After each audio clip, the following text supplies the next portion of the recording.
Chapter 1 A New Life in the East.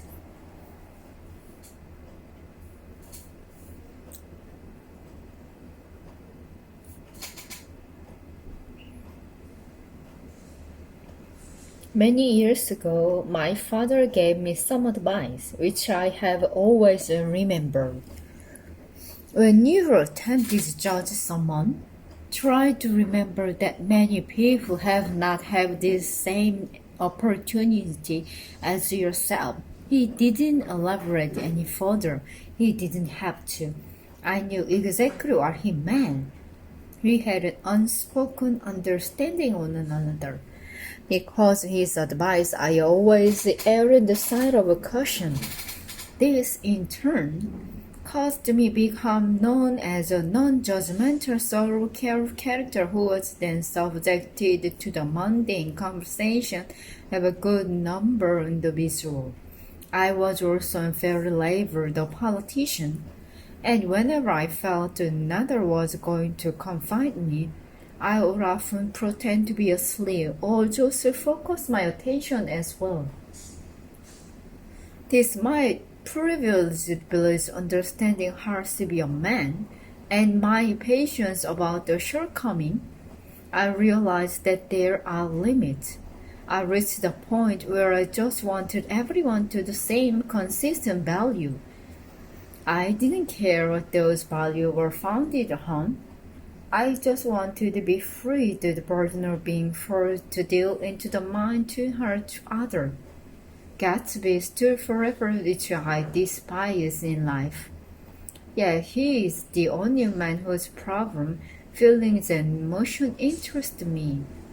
Gatsby was a remarkable man. He was filled with such promise and hope that I never seen anyone before. He possessed amazing fanciful romance, and I'm sure I never find such enthusiasm in anyone again. Gatsby achieved great success in life, but it was the road he took to the success that destroyed him.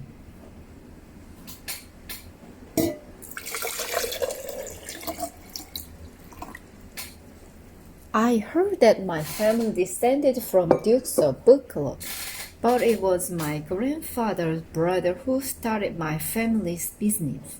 He started wholesale hardware business in Midwestern City. It has been my family for 3 generations, and my father still runs it today. People often comment that I look like my great-uncle, but I cannot only compare myself in single part to him in Chang's my father's office.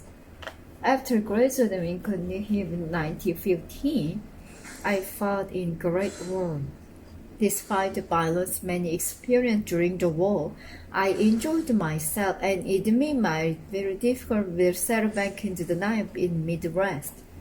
Because of this feeling, I decided to head east. I thought that I might try my hand in the bond business. All the people I knew doing the same thing. I thought that I too might as well try and prosper dealing in bond. My family talked it over. They were concerned and very cautious, but eventually they all agreed. My father agreed to support me financially for a year until I got my feet. After a lot of planning and several delays, I eventually came east in the year 1922. For me, it was going to be a permanent move. As soon as arrived, I set about finding some accommodation. I was used to having a large amount of space with lots of trees. So when another young man, the office suggested we share a house, I immediately agreed. He found house rent for $80 a month, but then he was suddenly transferred to Washington. I moved in the house alone with the dog, which ran off a few days later. I bought an old dozen and hired a Finnish woman to cook and clean for me. I felt like a lonely outsider for a while until a stranger stopped me in the street. He asked, "How do I get to Westside Village?"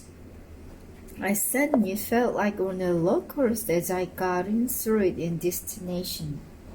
A new feeling of being comfortable in my surroundings overcame me. I started down to begin my main task of reading. I bought several volumes on finance, banking, and another subject level my chosen field of work. I had intention of reliving my college days, when I had been very well read. I even reckoned a good number of editorials in news.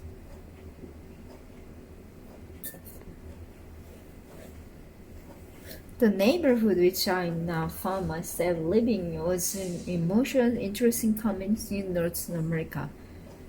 On a very narrow island just east of New York, there are two very interesting land formations. They lie approximately 20 miles in the city. These are called DX. They completely identical and are only separated by a bay. They sit in what's known as Long Island Sound. Despite being completely identical in shape inside, these two eggs share many differences. I live in the West Egg. This is the last fashionable side, where listeners are part of New Rich. These people have only recently become wealthy, and Daisy are still trying to develop identities in St. Upper class. My house is right at the end of the egg. It is located between two very large houses.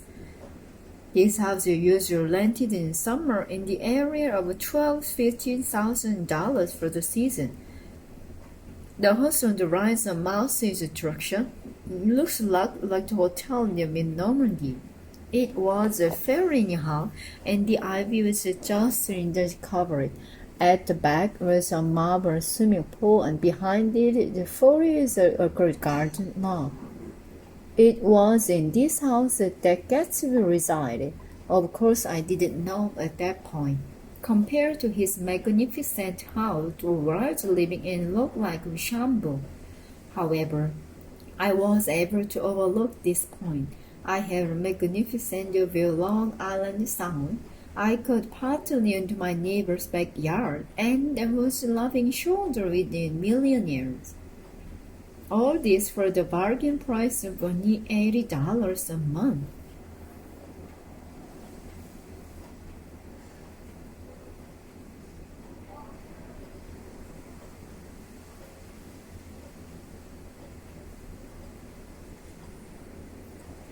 On a beautiful evening, I found myself driving over Crazy Bay to Canyon South. They lived on the East Egg. Across the bay, I could see the mansions which the lights were sparkling in the water. It was quite a magnificent sight. Tom Buchanan lived in East Egg is with Daisy, who was my second cousin. I didn't know them very well or ever have attended college with Tom. After I got back from the war, I spent a couple of days with them in Chicago.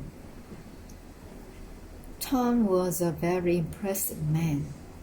Back in college in New Haven, Tom had been one of the most successful and powerful college football players.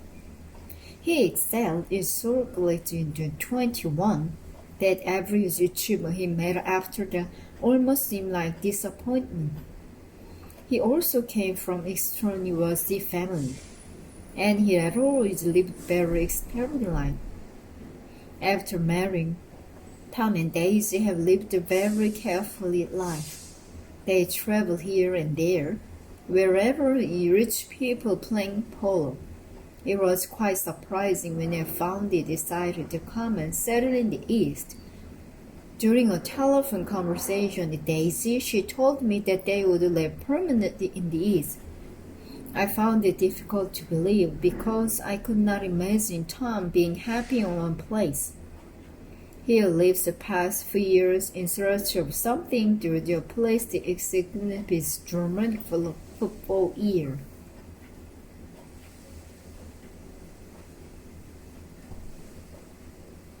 The evening I drove the Tom and Daisy house was quite warm and very windy. When I arrived at their house, I was really taking a bath. Tom was very wealthy, but I could not imagine the extravagant house it drove through at the evening. It was a lovely red and white Georgian colonial mansion. For about a quarter mile in front of it, lovely gardens of brick walks made their way down to the beach. It was covered in vines, and at the front there was a line of French windows.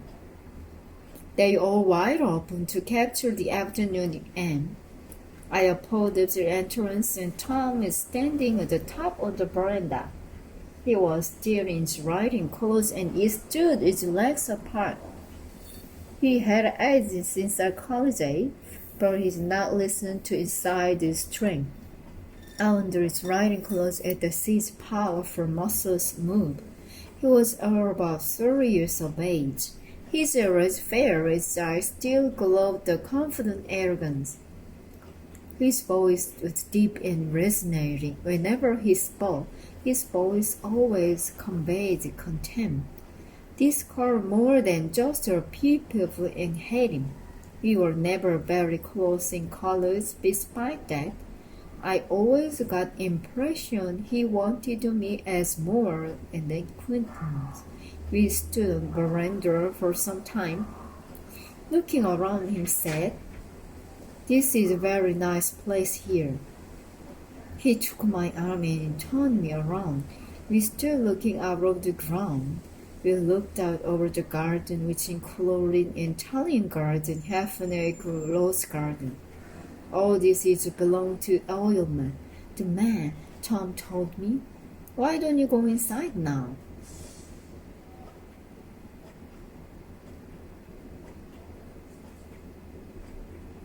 Tom took me through the plant entrance and into a high hallway. This hallway led to a bright room lined the French window. These windows were open. They were trimmed light and contrasted the immaculate lawn, which seemed to make it all the way to the windows. The window was still quite strong, and some curtains were fluffing on the wind in the other end of the room. I looked around and noticed that only thing window was not a reflecting large couch. Two women sitting at the end of it, a skirt also fluffing around. There was this and white. They looked like a balloon that mercilessly being tossed around by the wind. I stood there watching everything being blown around until the thundering sound of Tom closing the window. The trap window force stopped in its menace, and finally, everything in the room became calm.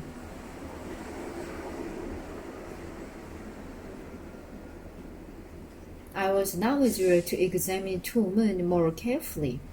I had not met the younger of the two.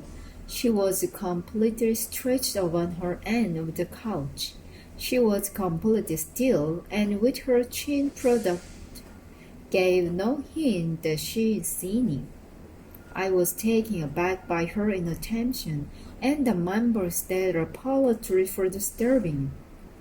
Days were the woman on the couch. She laughed a little and leaned forward. I laughed a little too and came further into the room. "I'm so thrilled to see you," she explained.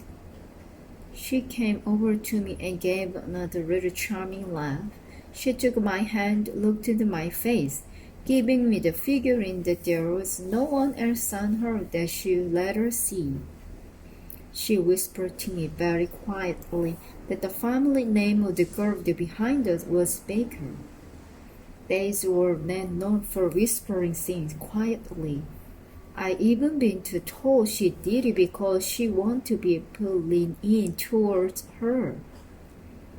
I looked back behind Daisy and saw Miss Baker nodding agreement ever so slightly. Again, having felt disturbed, I mumbled an apology. I looked at Daisy again, and she started asking me questions. She really did not know, but she had a sad loveliness about her. Her eyes sparkled, and she spoke in an excited way that man could never forget. Her voice sang in compellment to listen. In a spoken tone, her voice hinted exciting things she had experienced, and suggested that more excitement was on her horizon.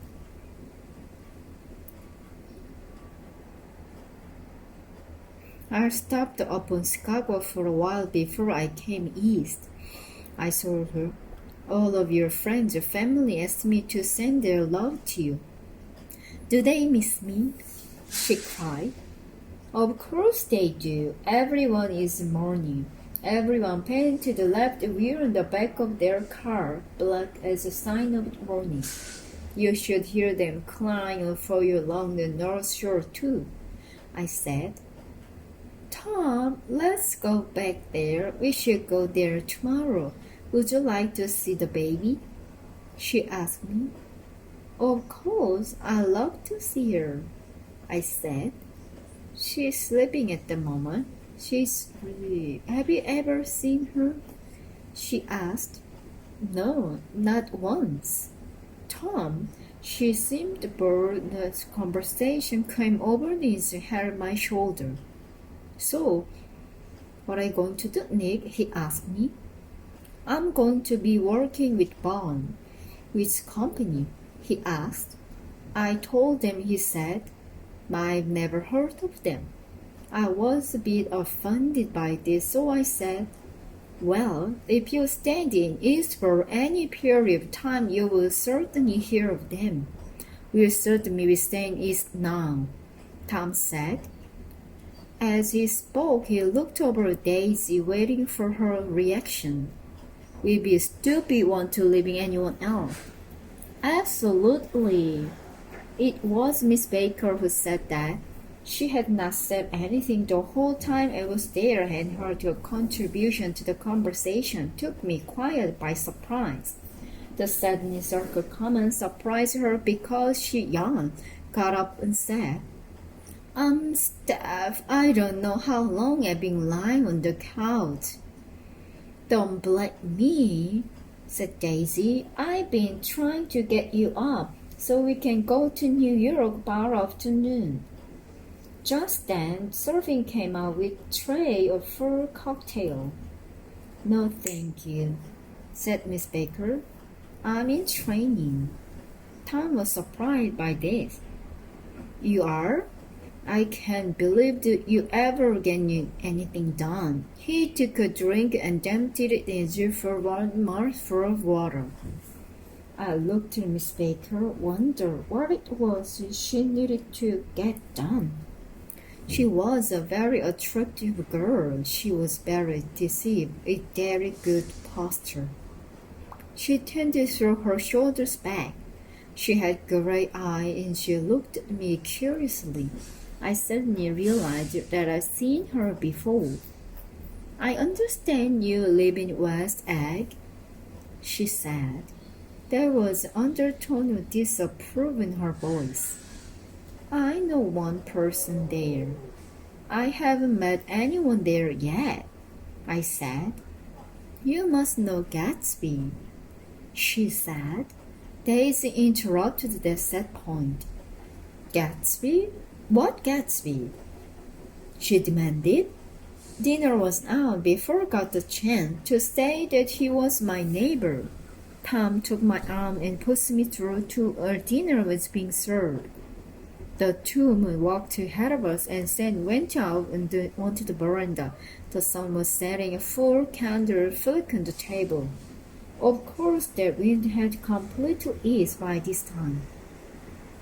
We don't need candles yet, commented Daisy, who put them out immediately. Did you know that it will be the longest day in year, about 2 weeks? She asked. I always wait for the longest day of year and miss it. We should plan to do something on that day, said Miss Baker, yawning. Good idea. What should we do? Daisy asked. I was about to say something, but then Daisy quickly said, Look, I hurt my finger. We all looked at a field with black and blue. You did it, Tom, she accused. I know it was an accident. You still did it. That's my punishment for marrying Hugh's hugging physical sample of a, even if jokingly I hate that word hawking. Said Tom, what does it mean hawking? Hawking. Why, exclaimed Daisy. Why hawking? She's piece of with hawking. What does it mean hawking? Hawking. Hawking. Keep curious. I need to figure out today. Hawking. So chapter number 2. Rumor of the mysteries.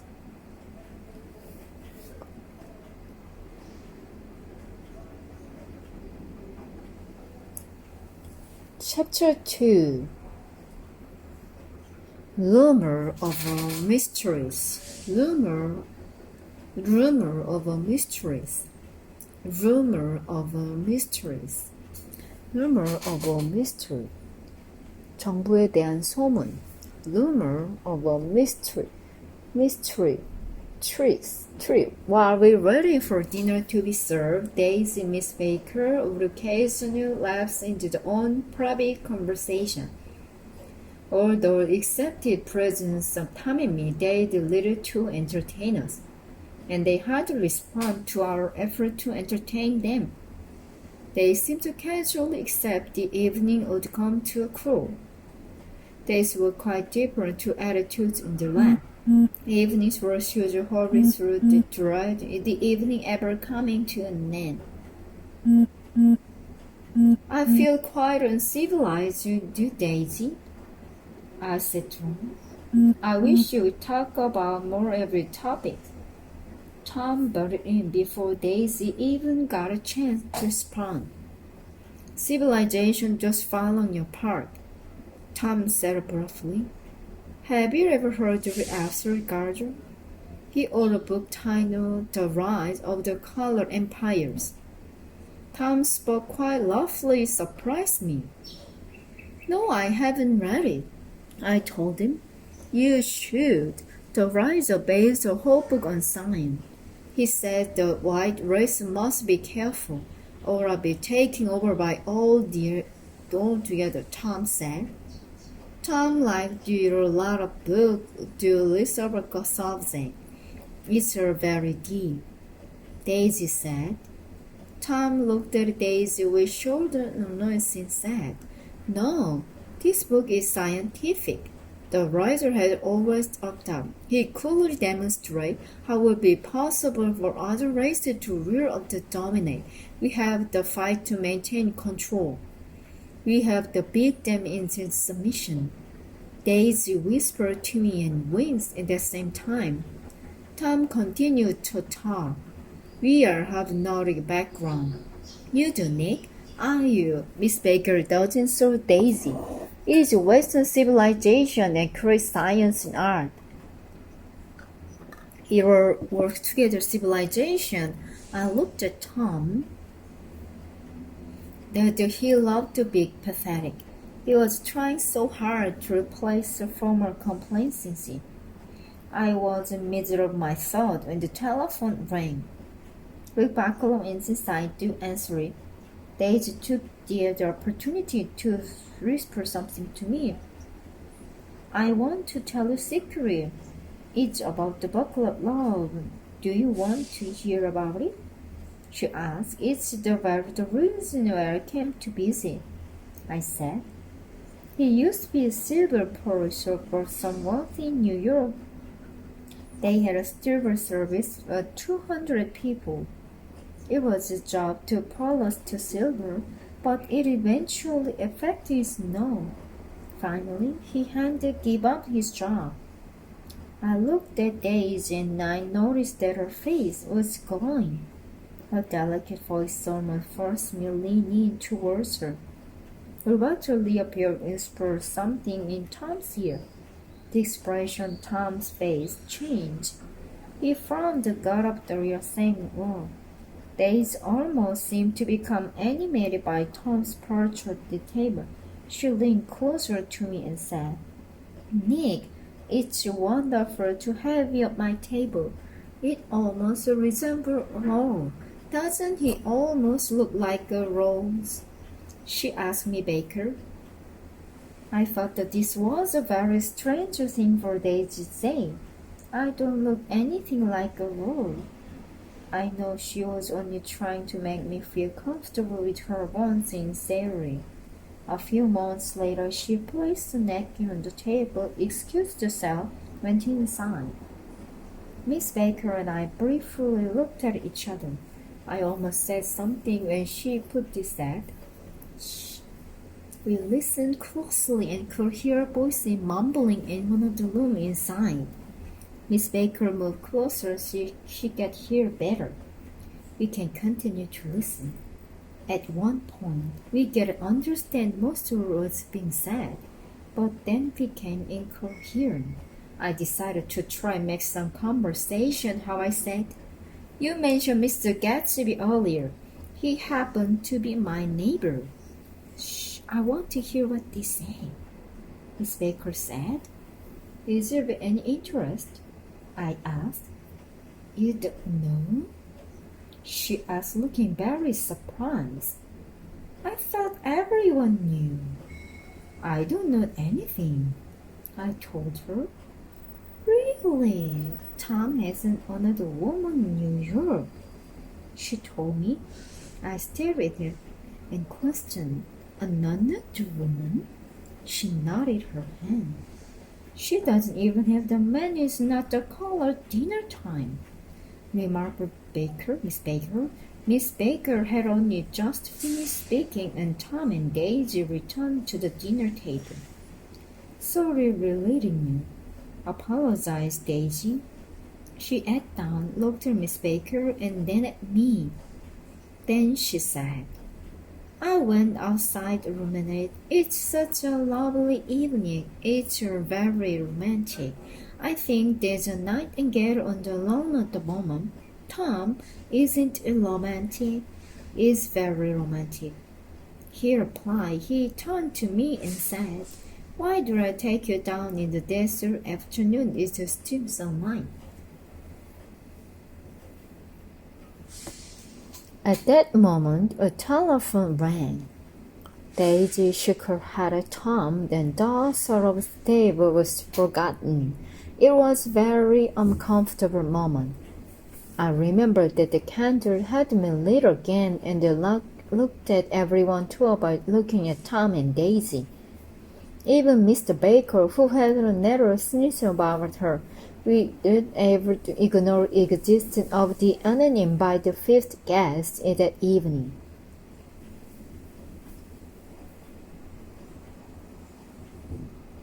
Dinner finally came to an end, and Tom and Miss Baker walked slowly back into the house. Daisy and I walked around the outside of our house, no long maze connecting verandas. We stopped the porch. In the front, we ended up sitting on the worker's settee. Daisy leaned forward and put her chin in her hand like she was pondering some great mystery. I knew that the feeling must have been warm turmoil, so I decided to ask her some questions of her young daughter. She suddenly spoke. We are cousins. We don't know each other very well. Why didn't you come to my wedding? She asked. I was too overseas because of war, I said. I suppose I've been having a terrible time. I become very skeptical about absolutely everything, she told me. I could certainly understand why she felt that way. I waited for her to continue to speak, but she didn't. I'm adding another attempt to asking her about her little girl. She does everything every other child does, I suppose. She talks now. I guess she is everything too, I said. Yes, she does, Daisy told me. Can you imagine what I said when she was born? Do you want me to tell you? Yes, please tell me, I said. It would show how cynical I am about everything in my now. I have no idea where Tom was when he was born. She was only about an hour when I woke up. I asked the nurse whether my child was a boy or a girl, and she told me it was a girl. I started to cry. Well, I said, I have a daughter. I hope she's really quite a stupid fool. That's the best thing for a woman to be in this world. I hope she's the gorgeous fool being in this world. I hope she's the gorgeous fool. Everything in life is dreadful, Daisy said. I know that everyone the same way. People dance country to anyway. I've been to all of them, and everyone feels the same way about things that I do. I sing everything and done everything. She let her laugh fill the rhythm. God, all that sophisticated. I'm so sophisticated. At that, she stopped speaking, and it's only then realized she was being sarcastic. I suddenly felt uncomfortable, and then the evening had of the plan to extort some sympathetic feelings from me. I looked at her, and suddenly a sneer appeared on her face. It was like she emphasizing her association to some secret organization, something. Gaze and I eventually drifted into the room, and Tom and Miss Baker were. They were each at the end of the round couch. She was reading to Tom's the Saturday Evening Post. Her voice spoke melodious, comforting. Just behind them, a lamp gave off lovely light which reflected off the lovely autumn tone of her hair. As she turned the page of the paper, the movement muscles were soaked in sanctuary in the light. Daisy and I were walking to the room. She immediately waved her hand, signaling for us to be quiet. Soon after, she said, "To be continued in the next installment." While she the magazine down, she adjusted a position and then stood up. "It's already 10 o'clock. It's time for this girl to go to bed. Jordan has a man tomorrow," explained Daisy. "She's going to play in the tournament at Westchester." Now I suddenly knew why she looked so familiar to me when I first saw her. "Oh, you're Jordan Baker," I said. I had seen her face on many magazines before. Her cynical yet pleasant face had been on me many times. I had seen her picture in magazines such as Hot Spring, Palm Beach, and Asheville. I also heard some stories about her. One of them was not flattering at all, but I couldn't remember at all what it was about. "Make your wake me later, all right," she said. "If you can get your..." "I'll get up for sure. Good night. Miss Carraway, it was nice to meet you. See you again." "You most definitely will. I think it would be wonderful with a range of marriage between you two.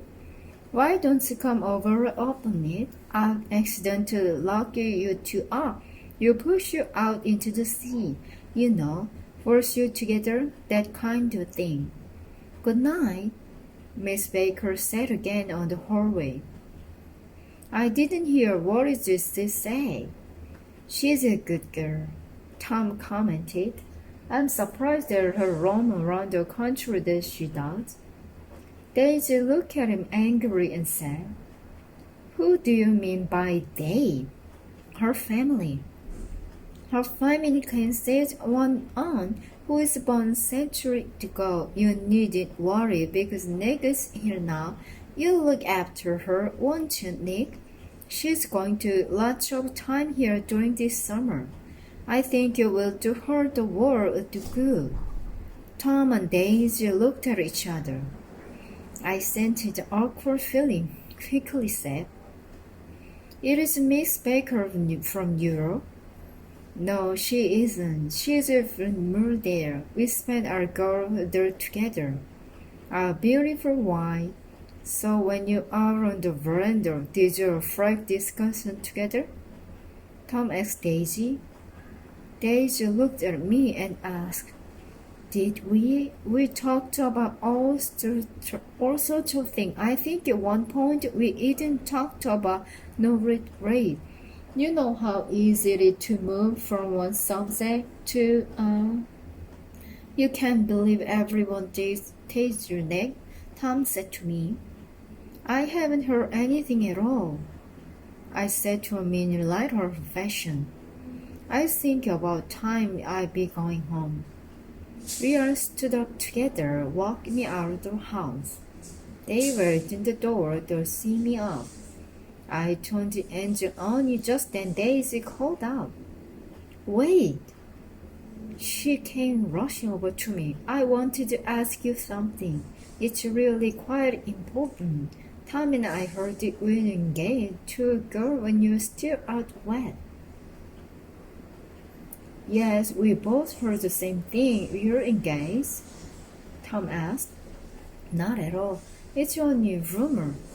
I'm too poor to, and if you're interested in hearing me, I said, how is it possible? We heard it from different people.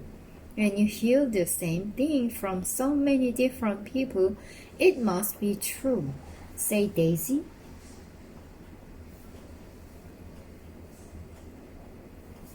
I knew exactly what they were talking about. The truth was that I was never even close to being engaged. But it's amazing how quickly gossip spread, and that was one of the main reasons that I decided to move east. It was a situation that I found tolerant. I didn't want to stop spending time with a good friend because of rumor, but I also didn't want to be rumored into getting married. I almost felt that Tom and Daisy's interest made them seem almost too much left bridge. I've been threatened by their considered interest in me. Despite that, I felt some scorn for them. I knew the right thing for Daisy to do would be to his daughter and leave Tom. Shelby did not plan at all to do that, and the fact that Tom had an home in New York did not come at all as a surprise. In fact, I was far more surprised in Tom's interest in books. It almost seemed like you were trying to fill some void in his life.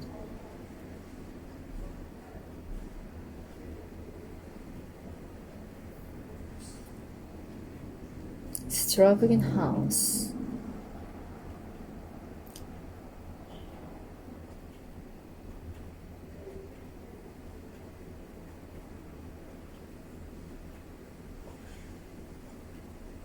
The Great Gatsby. I even felt moved by the concerned interest in me. Oh, to do that. And the fact that Tom had another woman in New York did not come at all as a surprise. In fact, I was far more surprised in Tom's interest in books. It almost seemed like he was trying to fill some void in his life.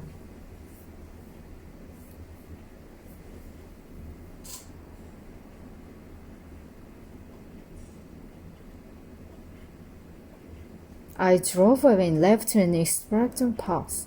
I drove on past by house and garages which just seemed to have new red gas pumps in front.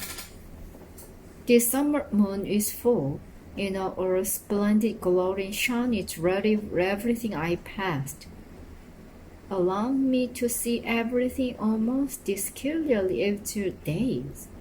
I arrived home and loaded my dolls in under the garage where I kept it. I decided to sail aside for a while. The fierce wind which had blown so strongly far worse or had completely disappeared. All that was left now were the brilliant rays of the moon which lit up the ear as it rested on the orchestral sound and thousand frogs. In distance I saw the outline of a cat, stealthily moving through the night. I turned my head to watch it travel closer to its destination, and then I noticed that my neighbor had appeared about 50 feet in front of me. He had suddenly appeared out of his enormous mansion, and was now standing on his lawn with his hand in his pocket, looking up into the night sky which was peppered with a million twinkling stars. He was pondering about something. I have never seen them before. There was something about him indicated he was Mr. Gatsby, who had not come out to calculate how much that star or sky he actually owned. I thought that I might call out to him. Miss Baker had rested to name that evening, and I thought that it would be a good reason for me to speech. However, before I had a chance to say anything, Mr. Gatsby moved on and over indicated to me he preferred to and interrupted. He stretched arm in even distance. It seems like he is trembling. I looked out towards the ocean, where he stretched arm this too. I saw very faint light and thought that there could be the light at the end of a pier. I turned my gaze back toward Gatsby had been standing, but he had disappeared.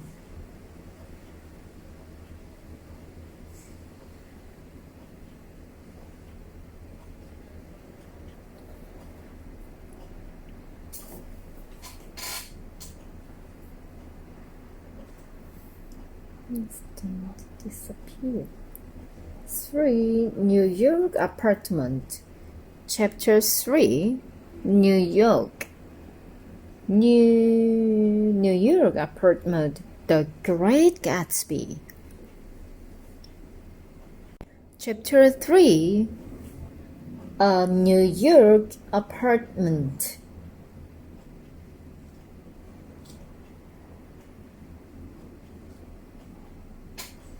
The New York apartment. The Great Gatsby, a New York apartment. On the road between West Egg and New York, there is a section of the road which meets the railroad. The railroad and the motorway run side by side for about a quarter mile. This section is in the valley into this very bleak and miserable area. The smoke which poured on the train which passed through it gets trapped. The valley and left ashen gray all through the valley. Everything is gray. The house is gray, the trees, car, people, and nothing all gray. This valley also has disgusting gray river which runs through. Birds pass along this cause many trains to stop and wait with drivers to the birds' path. Because of this, many travelers for these very eyes first surrounding outside. Sometimes these parts in duriness can last as long as 30 minutes. It was because of this hope that first train to meet Tom Lucan misters. Everyone resolute in the fact that he had one. He was quite well known flaunted. Those he associated with him always refunded the turn of the public with her, usually popular cafe in the restaurant. He wouldn't leave her at the table, walk around chatting and laughing with all those he knew. I have to admit, it was really curious to find over what she looked like, although I had no desire or direction to meet her. However, I had no choice in the matter. I did meet her when I was on the train which traveled through their press center one day at Tom. We were going to New York together and we stopped at ship on the way. He jumped out of seat, took me by the arm and said, "I really want you to be my girl." He didn't see me any sense of shame due to cheating on my cousin. He also got himself pretty drunk at lunchtime, which you called the ordinary sunset. He was so intent on having me meet his girl that he almost seemed to become violent. I found it extremely arrogant to him. He shouted that there was nothing out of proof for Sunday afternoon.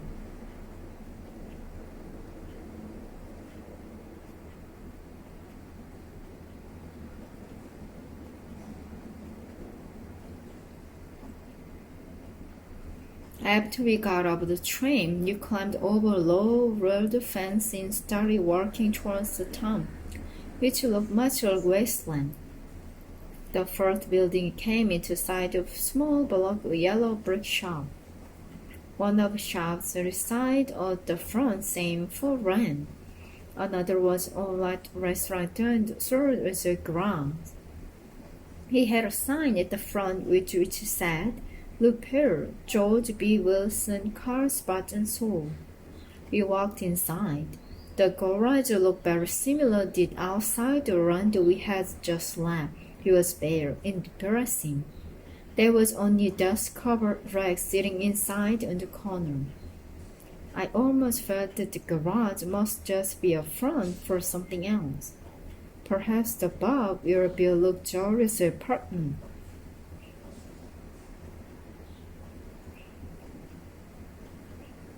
The owner of the garage flew up here. He came in wiping dirty hands in the crowd. He was a blond, fair-skinned man who looked like he lacked any sense of spiller. Sparkly hot flashed into his eye, and he saw standing in his garage. Wilson or Spur, how are you? Great, Tom, slapping in the shoulder in a friendly manner. How is business? It's not too bad, he replied in a convincing tone. When am I going to become the owner of that car? My man's working on it this minute. She'll be ready by next week, Tom said. That man of yours sure works slow, commented Wilson. No, it doesn't, snapped Tom. And if we can't wait, I'm sure I'll be able to sell her elsewhere. I didn't mean that, Wilson said quickly. Tom wasn't listening to whomever he was looking around the garage very impatiently. A few months later, we heard that sound footstep and the woman quickly entered. She was quite a solid, apparent woman in 30, but she carried her sides in a very attractive manner. She was wearing a dark blue crayfish dress, and the face barbers were actually very plain without any hint of great beauty. Despite this, there was a certain vigor about her which was extremely attractive. She smiled and walked towards, completely ignoring her husband, as though he did not exist. Each time shook his hand, looked at him directly in the eyes, wet her lips. Then she turned to her husband, didn't well lovely said, Bring some chair, they can sit down. Of course, said Wilson so quickly when he to the kitchen chair. He disappeared and blended in the ashen color of the surrounding. His wife moved close to Tom, who said, I want to see you get on the next train. She agreed. Let's meet on the road level next to the newsstand. She moved away as Wilson came back in his chair. He left immediately and went after me, Wilson's wife. We wheels were down the road. This is a shocking place, isn't it? Said Tom. It's the worst ever, I agreed. She needs to get away from this place, Tom said. What does her husband think about it? I asked. He thinks goes up to see her sister in New York, Tom told me. That man's so dumb. He has no idea about anything. Eventually, she came all set up to New York, although Mr. Wilson sat in another car only on the train. At least Tom was careful to be discreet, and East Egger might be wrong. Before she left, Mrs. Wilson had changed her dress. She was now in a brown dress, it accentuated her womanly hips. We got off the train, met at the newsstand, where she bought a copy of Town Terror and a moving picture magazine. We also stopped to a store and Stacy brought some cream or perfume. We left the train station, went to catch a taxi. She perfectly followed Cobb's dry path before she chose 11 colored one, which all climbed to. We drove along New York sunshine, but wasn't long before she tapped on glass and said, I want one of those dogs. I want to have it in my apartment. It's nice, have a round. The taxi pulled over to onto the seating. He had a basket next to him. She remarked a nondescript nature. The man walked over the taxi. Mrs. Wilson asked, what sort of dog are there? All different kinds. Oh, sure. Do you want? I want one of those. Please, you. Do you have any of them? Mrs. Wilson asked. The man looked into the basket, put his hand in and pulled the puppy out. That's not a police dog, said Tom. No, not a police dog. It's a lot like an airgill. Look at its coat. Look at how thick it is. He'll never get sick or a cold like that, the man said, rubbing his hand up and down along the dog's coat. I really like the dog. It's a real cutie. How much is it? Mrs. Wilson asked. It'll cost you $10, the man replied. The man gave the dog to Mrs. Wilson. He settled down into a lap and Mrs. Wilson caressed its coat. Is it a boy or a girl? She asked. That dog is a boy. That dog is a boy. No, it's not. It's a bitch. Tom contradicted. Here's a $10. Doggone buying another 10 dogs with him. The taxi drove off and we continued on our way. It was a very sunny, sleepy Sunday afternoon, and it almost seemed like we were in the country. I half expected to see a flock of sheep somewhere on the street in New York. We arrived on Fifth Avenue, I said. I'm going to leave you here and be on my way. No, I don't think so. You must come up to my apartment. Mother'll be very offended we don't, Tom said. Come on up, said Mother. I'll call my sister. Her name is Catherine, and all the people in the north say that she is very beautiful. I don't know, I said. The taxi didn't stop from me, and driver just continued driving on. We eventually pulled up on 158th Street, and driver stopped in front of a long line of apartments. Mrs. Wilson got out, looked around her as though she arrived home, collected a dog and a purchase, and considered renting an apartment. As we were going up in the elevator, she said, I've got to call my sister, and I think I'm going to ask Mickey to come as well. Mickey's come as well. We went right up to the top floor. It was made up of a small lounge room, small dining room, and this small bathroom. The lounge room was congested by tables and furniture which looked entirely out of place in a small room. The only picture on the wall was a picture of the oversized hen. There was a table in the middle of the room, several old copies torn, tether lying on it. There was also a copy of Simon called Peter Day too. The first thing Mrs. Wilson did was attend to the boy. She asked the elevator boy to get a box of straw and milk for her. He went up very reluctantly. He came back the box, milk, and he also picked up some dry dog food. While all of this is happening, Tom went and got a large bottle of whiskey from Hoverson Well. There haven't been time when I got drunk in my life, and that afternoon was one of them.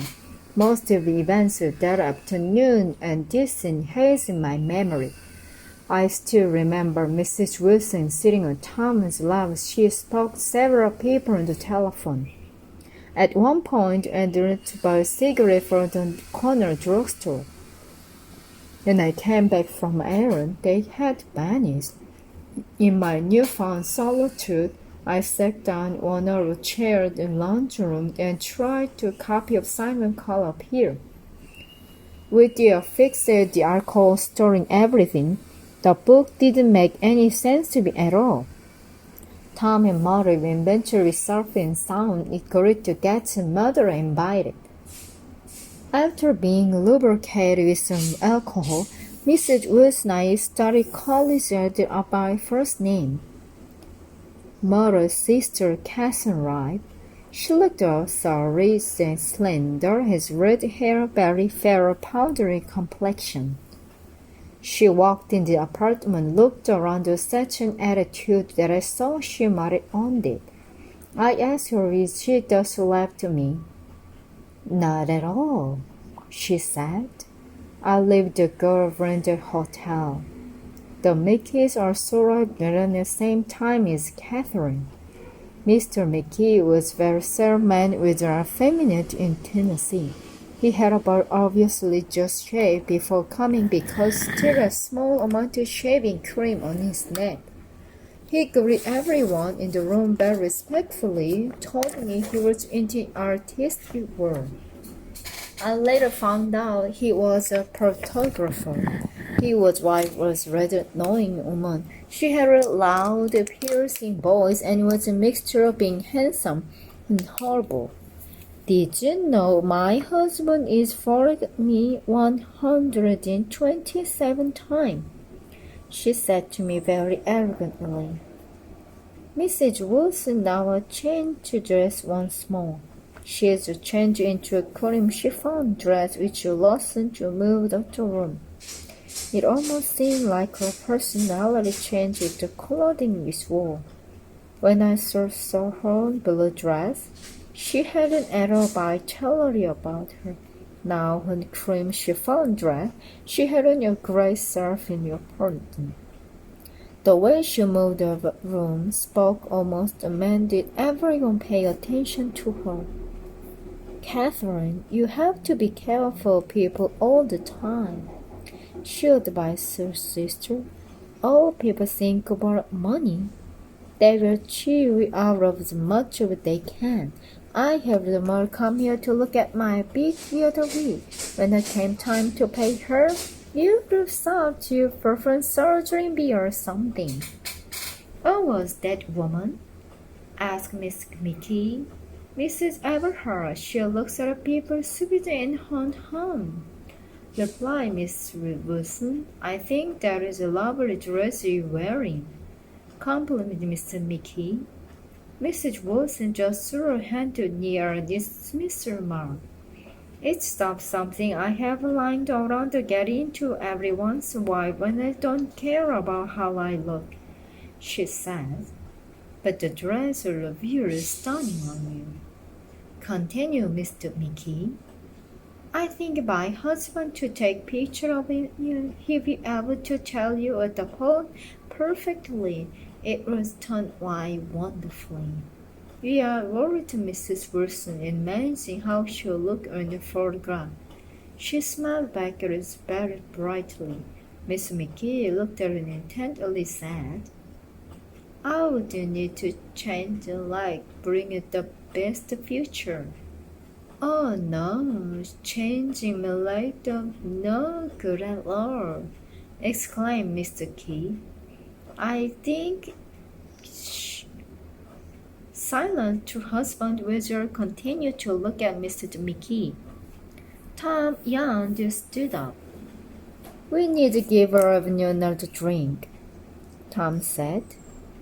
Mother, we need some rice and mineral water. I told the boy to get it. It's so annoying. You have to keep chasing after people, get them to anything. She looked at me, laughed, and took friends to the door, kissing it. I spent some time Long Island doing some work there. Mr. Meek told me.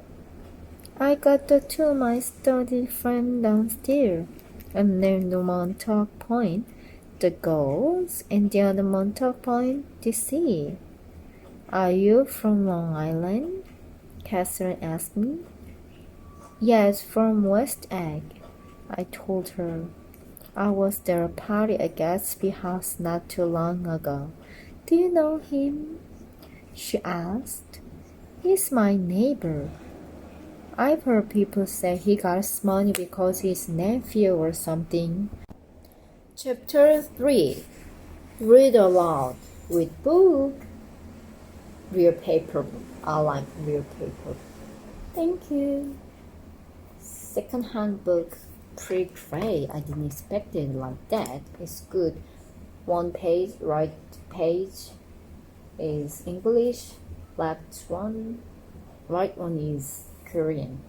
But I'm not yet reading right page. But when I want to understand, I saw like a little bit cheating, but it's great. So chapter 3, The Great Gatsby. The Great Dr. Zhang, 22. Orphanage is 33. 100. 1 trillion. 1 trillion. Trillion. 1 trillion. 44. Let's get the ball rolling. Let's kick things up. There was music from my neighbor's house through the summer night. In his blue garden, I set up timer 25 minutes, kind of Pomodoro method, but I felt I will read 30 minutes. It depends on which I need 19 minutes. Recording to upload golden play in YouTuber. So and how is it? And how is going? And see how's it going. Thank you, Star English.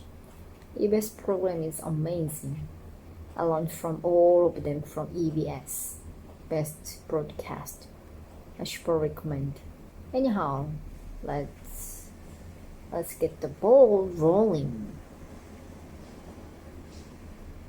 Where am I? In his blue gardens, man and girl came and went like moths among the whisperings and the champions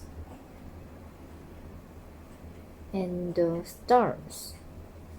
Champagne and the stars. At high tide in the afternoon, I watched his guest diving from the tower of his loft, or taking the sun on the hot sand of his beach, while his two motorboats slid the waters of the sound, drawing aquaplanes over cutlets of foam. On weekends, his Rolls Royce became an omnibus bearing parties to and from the city between 9 in the morning and long past midnight, while his station wagon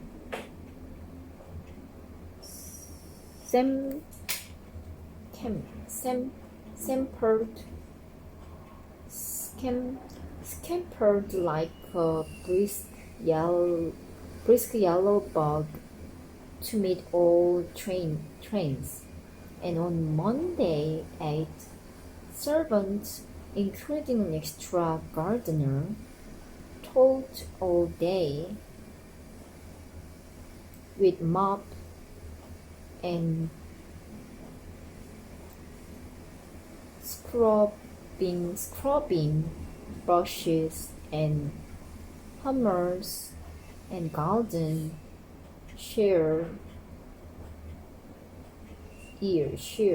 garden share, repairing the revenges of the night before. Every Friday, carrots of oranges,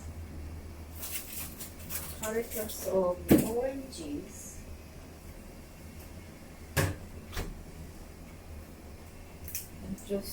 I need just wait a moment. Just 10 seconds. What's going on?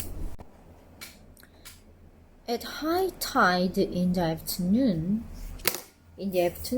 I watched his jet diving from the tower of his left, rotating the sun on the hot sand of his beach, while his two motorboats slid the water of the sound, drawing aquaplanes over cataracts of foam. On weekend, his Rolls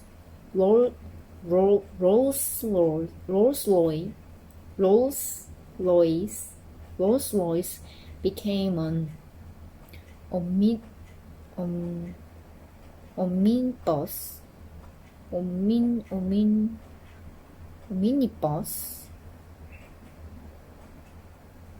bearing parties to and from the city between 9 in the morning and long past midnight, while his station wagon scampered like a brisk yellow bug to meet all trains, and on Mondays 8 servants, including an extra gardener,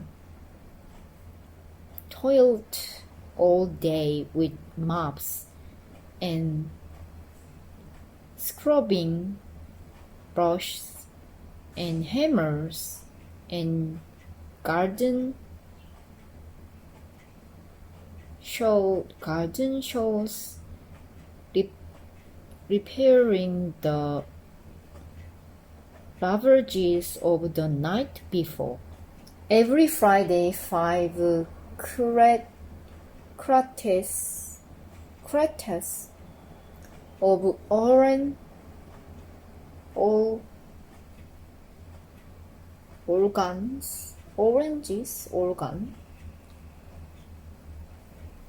oranges and lemons arrived from a fruiter in New York. Every Monday, these same oranges and lemons left his back door in a pyramid of purples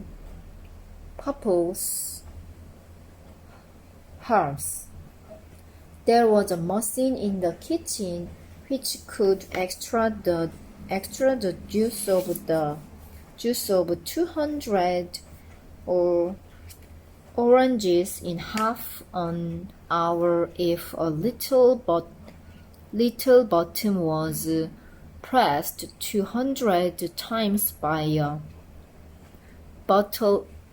butler's thumb. At least once a fortnight, a crops of cattlers came down with several hundred feet of canvas and enough colored lights to make a Christmas tree of Gatsby's enormous garden. On buffet tables,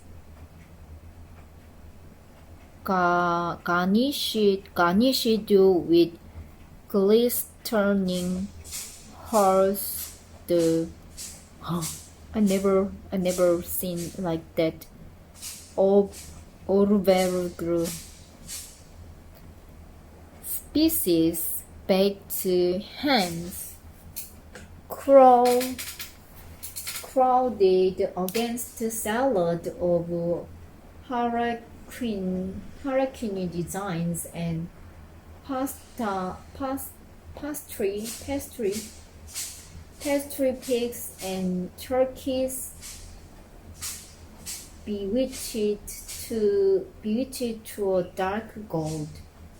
In the main hall, a bar with a real brass rail was set up and stuffed with gins and recalls and with cordial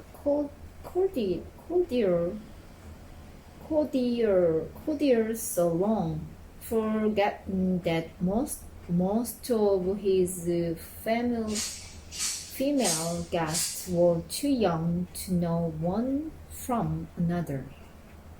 By 7 o'clock, the orchestra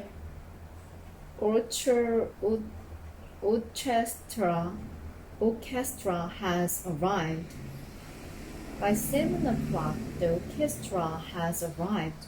Nothing 5-piece affair, but a whole pinful of bass and trombones and saxophones and violets and cornets and piccolas and low and high drums. The last swimmers have come in from the beach now and are dressed upstairs. The cars from New York are parked 5 deep in the drive, and already the halls and salons and verandas are gaudy with primary color and hair bobbed in strange new ways, and show the surely beyond the dreams of Castro.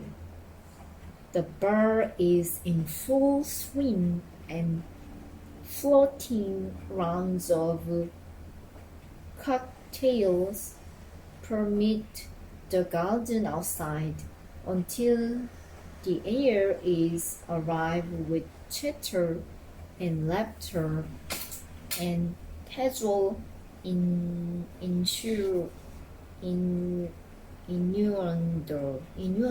and innuendo. Wow. I need tongue twist practice.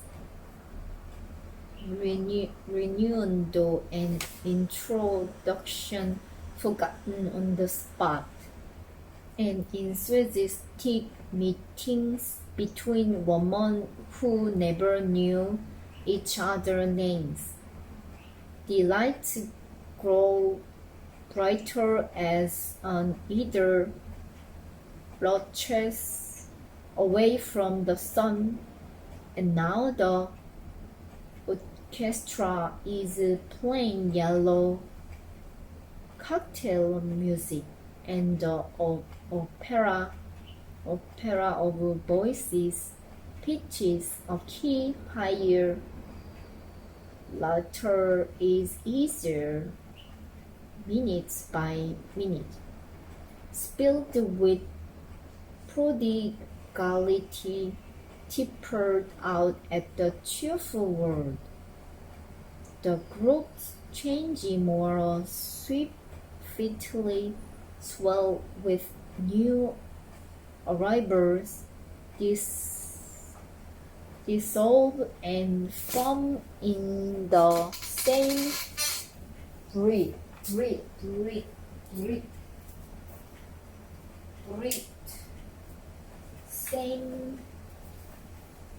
Same breath.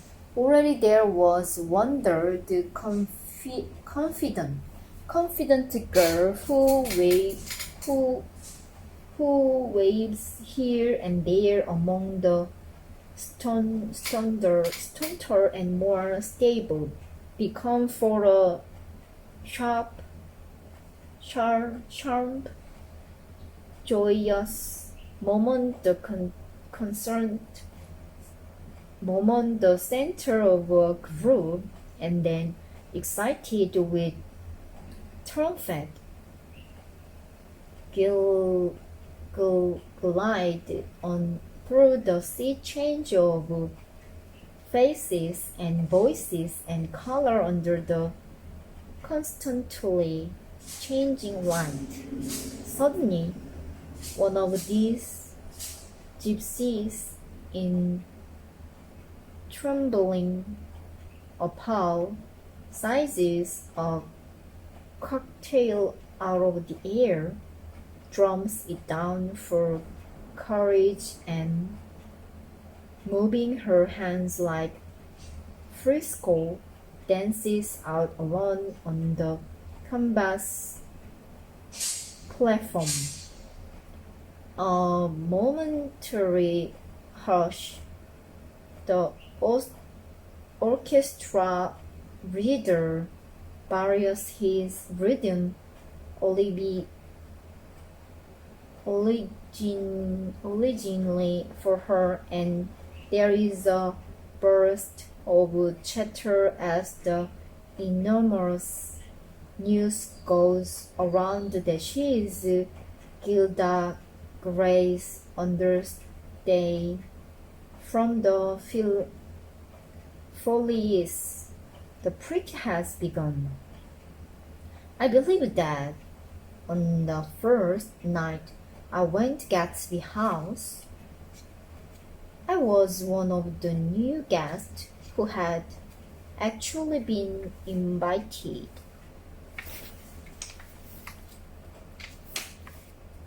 People were not invited, they went there.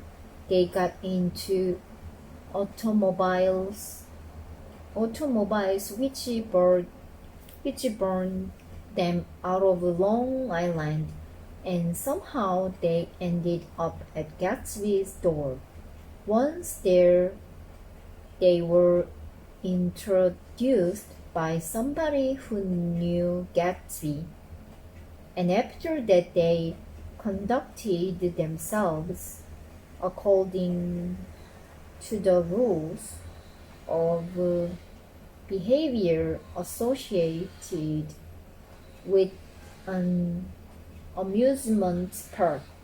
Sometimes they came and went without having met Gatsby at all, came for the party with a simplicity of heart that was its one ticket of admission.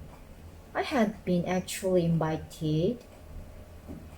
A chauffeur in a uniform of robin's egg blue crossed my lawn early that Saturday morning with a surprisingly formal note from his employer. The honor would be entirely Gatsby's, he said, if I would attend his little party.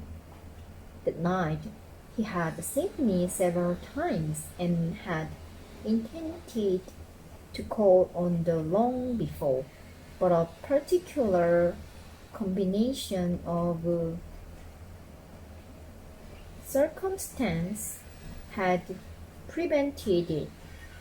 Signed Joy Gatsby in a majestic hand.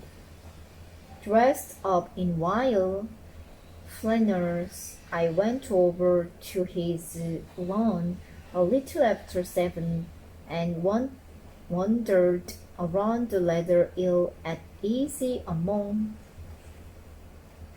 swell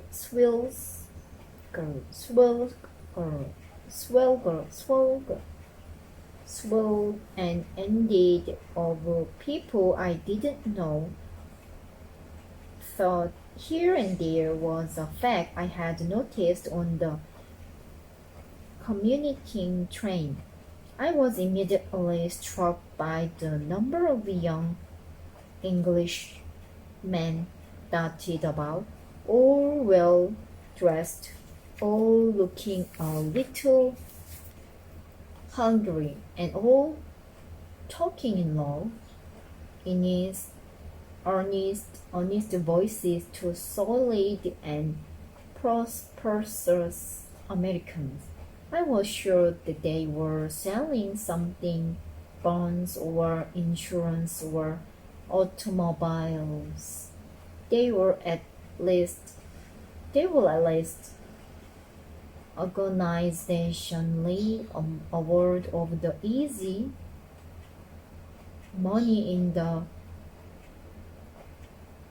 vicinity and convinced that it was there for a few words in the right key. As soon as I arrived, I made an attempt to find my host, but the 2 or 3 people of whom I asked his whereabouts stared at me in such an amazed way and denied so vehemently any knowledge of his movements that I struck off in the direction of the cocktail table, the only place in the garden where a single man could linger without looking purposeless and alone. I was on my way to get roaring drunk from sheer embarrassment when Jangda Baker came out of the house and stood at the head of the marble steps, leaning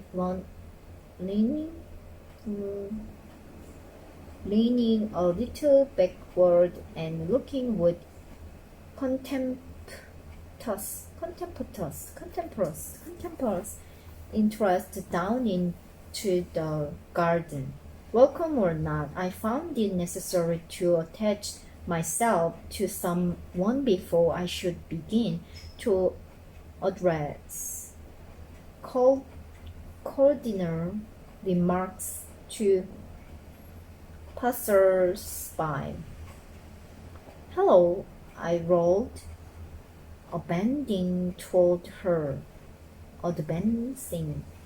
Hello, I rolled, advancing toward her. My voice seems unnaturally loud across the garden. I thought you might be here, she responded absently. As I came up.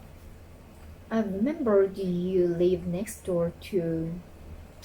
She held my hand impersonally as a promise that she'd take care of me in a minute, and gave ear to 2 girls in twin yellow dresses who stopped at the foot of the steps.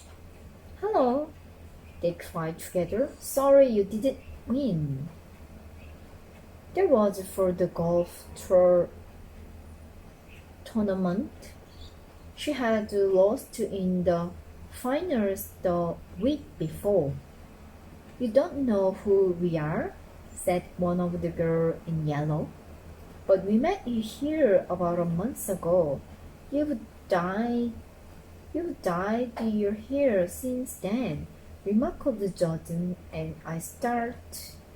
But the girl had moved casually on, and her remark was addressed to the premature moon. Products like the supper, no doubt, out of Caterer's basket. When Jonathan Jordan's slender golden arm resting in mine. We dissected the steps and scattered about the garden. A tray of cocktails floated at us through the twilight, and we sat down at the table with the two girls in yellow and three men, each one introduced to us as Mr. Mumble. Do you come to these parties often? Inquired Jordan of the girl beside her. The last one was the one I met you at. Answered the girl in the art confident voice. She turned to her companion. Wasn't it for you, Lucille?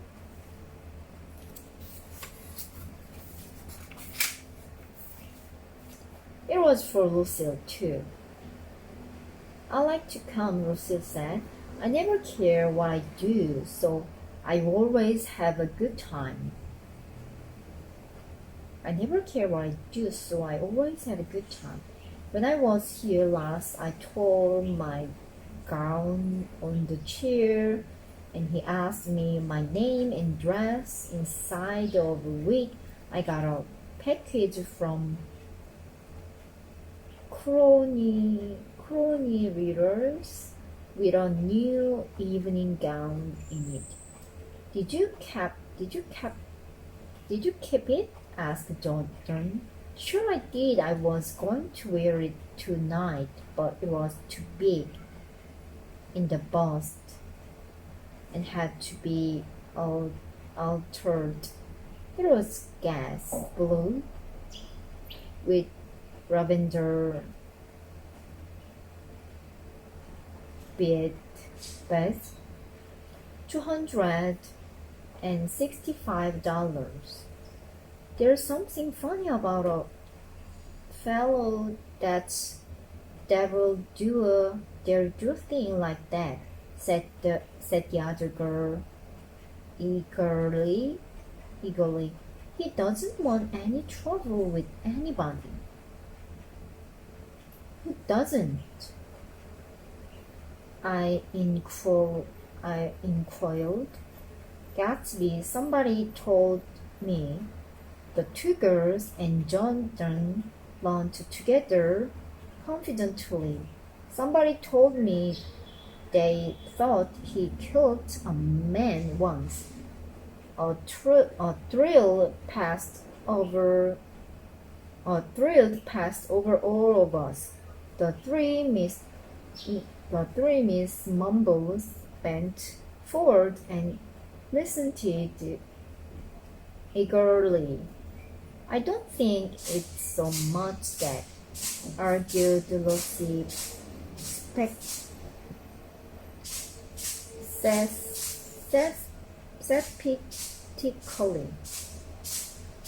skeptically. It's more that he was German spy during the war. One of the men, not on confirmation.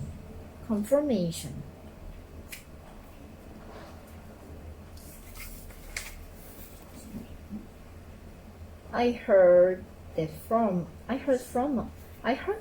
a man who knew all about him, grew up with him in Germans. He assumed positively. Oh no, said the first girl.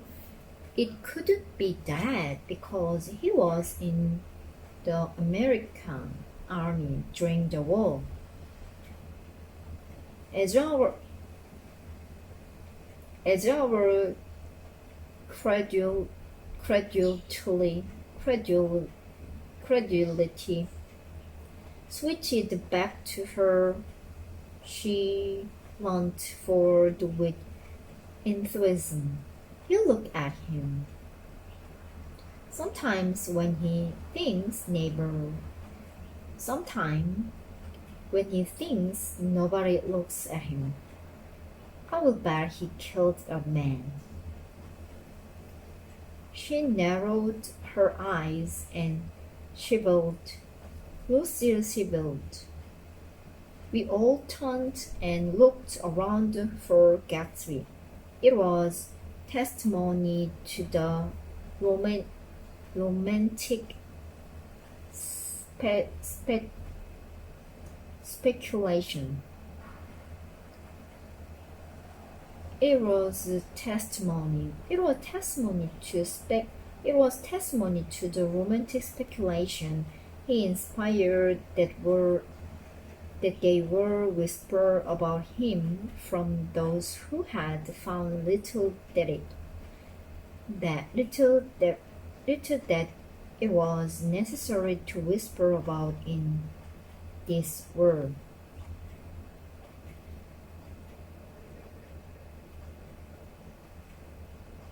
The first supper, there would be another one after midnight, was now being served, and Jordan invited me to join her one party, who was spread around the table on the other side of the garden. There were 3 married couples and Jordan's escort, a persistent undergraduate given to Violet in Imudo, and obviously under the impression that sooner or later Jordan was going to yell him to her person to a greater or lesser degree. Instead of rambling, this party had preserved a dignified homogeneity and embraced so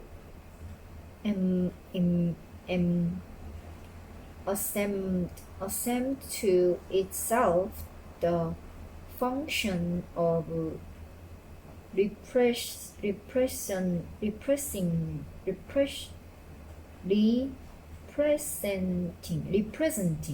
representing the stared nobility of the countryside East Egg, condensing to West Egg, and carefully on guard against its spectroscopy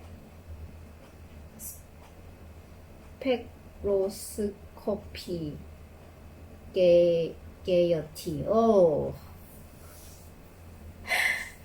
spectroscopy gate. This is English, is right? Oh my god, my eyes go square. Too much pay attention. So I read. What? I forgot. I didn't set up the time. Oh, almost done. Thank you.